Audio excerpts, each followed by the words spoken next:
За сайн уу юу яцханд үзэгчтэй. Хэдүүлээ энэ удаагийнхаа бичлэгээр 2016 онд нэлтэйсэн Super Family эмх нэртэй Оросын comedy fantasy жанрын киноны 1-р ангийг нь хурангуул үзцгийх болно. Ингээд бичлэг авч үзцгэнэ үү. Манай энэ удаагийн контентыг олон улсын боцны сайт 1xBet хамтран хүргэж байгаа. Хэрвээ та спортын мэдлэгтэй өмнө нь бет тавьж байсан эсвэл бет тамаар санагдах юм бол доорх комент хэсэгт байршуулсан линкээр орж 1xBet-ийн бүртгүүлэх хэсэг рүү ороод тэгэл хэсэгт нь өөрийнхөө бүртгэлийг үүсгэх үедээ промо хэсэгт нь recaps гэж бичээд өөрийнхөө анхны цэнэглэлтээр авах урамшууллаа 100% нэмэгдүүлэн аваарай. Анхааруулж хэлэхэд та 18 ба түүнээс дээш настай байх ёстой. Мөн бэлэн мөнгөөр бооцоо тавьдаг учраас өөрийнхөө эрсдлийг байнга тооцоолоорой. Хэрвээ тэгж чадахгүй бол хизээж орохгүй байхыг анхааруулж байна.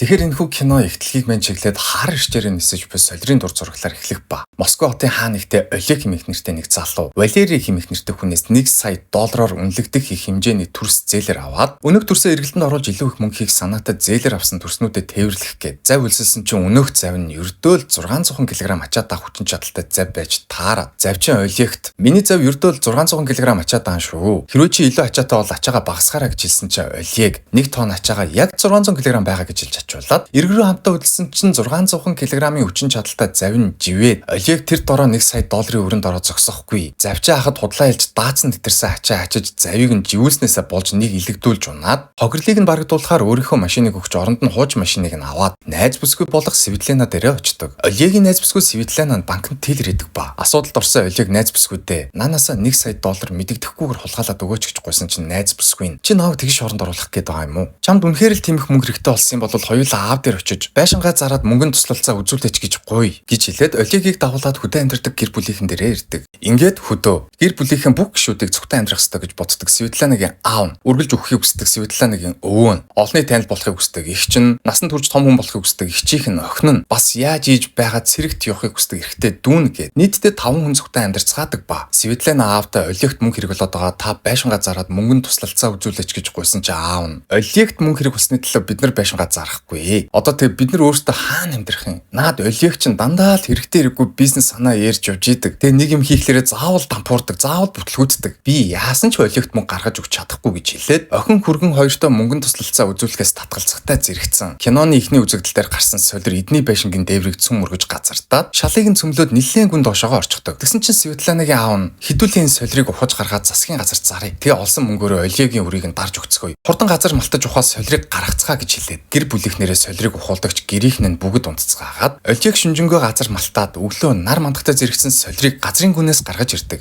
Тэгсэн чинь Светланагийн өвөө нь Олегийг дуудаж уулзсан гутаа өөрийгөө өгөж байгаа болгоо хэлчихэд Олегийн гар дээр амьсгал хураасан чинь Олег найз бүсгүүдэд хэлэх гээд өрөөнд нь орж иртэл дүүн гаднаас гүйж орж ирээд Олег хурдан доошо буугаад ир. Өнөөх солир чинь ууршаад алга болчихлоо хурдлаарай гэж хэлээд доошо дууддаг ба. Олег доошо буугаад ирсэн чинь Светланагийн эгчийнх нь охин нь ган төмрийг яг л эрзэн шиг нуулаад асар их хүч чадалтай болчихсон байдаг ба охины ээж нь нисэж чаддаг болоо зогсохгүй. Хүчээ удирдах чадахгүй ийш тийшээгээ тэнийж нисээд эрэгтэй дүүн нохотын хил ойлгож нохоттой найзалж бариад Светлана үл үзэгдэх хүч чадалтай болж аав нь ойр зур телепорт хийж хилжээд саяхан амьсгал хураасан өвөө нь буцаж амьлаад Олегоос бусад бүх хүмүүс супер хүчтэй болцооцсон байдаг. Гэхдээ энэдийн супер чадрууд нь гэр бүлийн гишүүд бүгдээрээ хоорондоо ойрхон байгаа цагтлал үйлчилдэг. Хин нэг нь бусдаас 20 м холдох төдөд бүх хүч чадлууд нь автоматар алга болдог ба хөөрхий муу өгсөн өвөө нь байн үхэж сэрээд гэр бүлийн гишүүд өвөөгөө дахин үхүүлж амьлуулахаа болцгоё гэд 20 м-ээс илүү холдохоо болцгоодог. Тэгээд нэг өдөр гэр бүлээрээ нуур ороод хөнгүү газар очиод хүчээ туршиж үзтэл Олег хадам аавдаа аав бүгдээрээ нээж банкнаас мөнгө хулгайлцгаая төхөө гэж хэлсэн чинь за хүмүн чи өрөнд орсон болохоос биш миний гэр бүлийнхээ өрөнд ороогүй шүү. Манай амьдрал яг одоо хэвийн сайхан байна. Би гэр бүлийнхэндээ элдв янзын асуудал хүсэхгүй байна. Үнэхээр л банк ухмаар байгаа бол чи тэр банкаа ганцаараа авах гэж хэлсэн чинь Олег уурлаад тэгвэл би гэртлүүгээ харьлаа гэж хэлэнгүүтээ Светланаг дагуулад Москва руу буцаж явж исэн чинь замд нь $1 сая үнэлэгдэх их хэмжээний төрс зээлүүлсэн Валерий гих нөхөр хүмүүстэйгээ ирж Олегийг зогсоож уулзаад чи миний мөнгийг 7 хоногийн дотор буцааж өг. Хэрвээ чадахгүй бол бид нар 7 хоногийн дараа Хятад руу явах үедээ чамайг дагуулж яваад хар зах дээр эд эрэхтэнгүүдийг чинь зарж мөнгө гаргаж авна шүү гэж хэлсэн чи Олег би 7 хоногийн дотор мөнгийг чи олж өгнө гэж хэлж машинаас нь буугаад найз бүсгүүдээ өөрийгөө 7 хоногийн настай үлдсэн болохоо хэлээд найз бүсгүүдтэйгээ хамт аавыг нь дуудаж үнтэй хаус руу дагуулж орж ирэнгүүтээ охиноор нь аавд нь аваа би энэ байшинд л амьдармаар байна. Одоо гэр бүлээрээ сайхан амьдарцгаая л да. Хамтдаа мөнгө олъё л доо гэж хэлүүлж гуйлгуулж уйлуулж жүжиглүүлсээр байгаад аавыг нь натгаж банк дээрэмдэх саналаа хүлээн зөвшөөрүүлээд оройн гэртээ харьцаагаад гэр бүлээрээ супер чадруудаа ашиглаж банк дээрэмдэхэр болсон хэмээх мэдээ гэр бүлийнхэндээ дуулгад ойлгосон чинь гэр бүлийнх нь бүгдээрээ баярлаад хамтдаа банк ухахаар болцгоодог.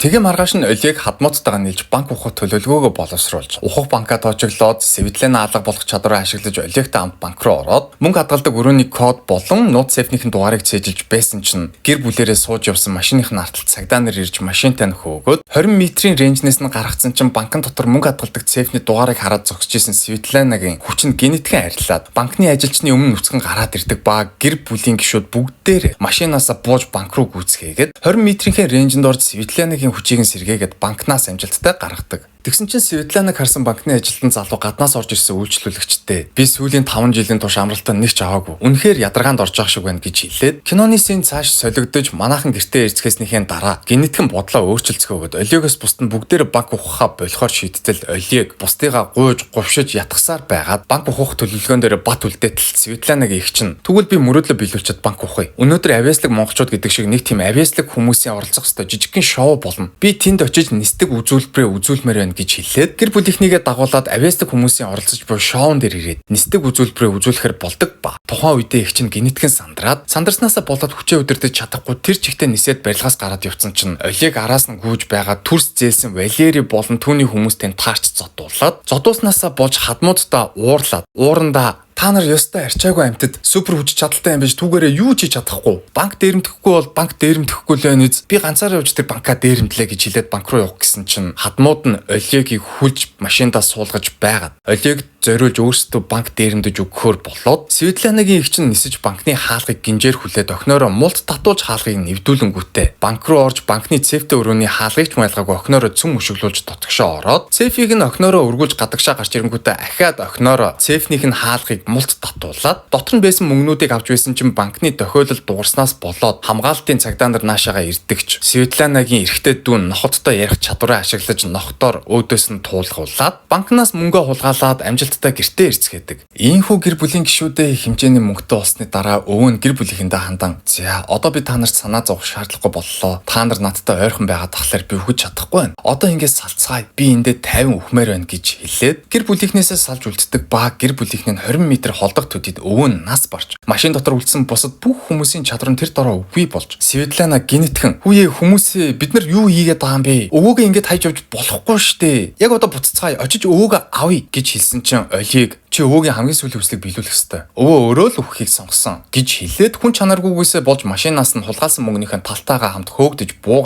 буусныхаа дараа үгсэн мөнгөтэй олцсон юм чи яад вэ? Энэ улсаас явнаа гэж шийдээд явхаасаа өмнө Валеритэй уулзаж бүх өрөө дарангуудаа онгоцны буудлын дээр ирээд онгоц хөөрөх цагаа хүлээж байхад зураад телевизээр гэр бүлийнхээ гишүүдийг банк ухсан хүмүүс гэр бүлээрээ баригдлаа гэж шуурхай мэдээгээр гарч байгааг нь харангуудаа онгоцны буудлаас буцаж морг ороод моргийн хэмжээд $1 сая өгч өвөөгийнхөө цогцыг худалдаж авангуудаа хадмуудынхаа шүүх хурлын үеэр өвөөгөө тэрэгэнцэр дээр түрээд шүүх хурлын танхим руу орж ирдэг ба гэр бүлийн бүх гишүүд 20 м-ийн зайд ормогцоо бүх хүч чадлууд нь сэргээд өгсөн өвөө нь эргэж амьлаад харуулуудтай таягаараа зодтолдож Светлана алга болж байгаад харуулуудыг цохин унгаж эгчин шүүх хурлын танхимаас нисэж гараад гадаах харуулуудын анхаарлыг өөрлөгөө татах зур үлдсэн гишүүд танхимаас гараад цагдаагийн 69-ыг хулгайлаад зүгтцгаадаг ба цагдаа нар манайхны араас хөөсөн чинь Светланагийн эгчийнх нь охин нь зэрэгцэж ирсэн цагдаагийн машиныг түлхэж онхолдуулаад охины ээж нь машиныг дотор талаас нь хүчээ ашиглаж нисгээд цагдаа нараас амжилттай зүгтцгаадаг. Хэдийгээр цагдаа нараас амжилттай мултарсан ч улс орон даяараа эрен сурвалжлагдаж буй манайхан гэр бүлээрээ Орос улсаас явахаар болцоогоод Олег Валерийн найзтай мөнгө өгч усан онгоцоор нь өөр улс руу туул ажиллахаар болцоогоод нэгэн кантнаар дотор гэр бүлээрээ орцоогоод кантнаартайгаа хамт усан онгоцонд ачигдаад гэр бүлээрээ дараачийн хадал явдлаа зорж буй дүр зураглал гарснаар энэхүү киноны маань 1-р анги нь төгсдөг.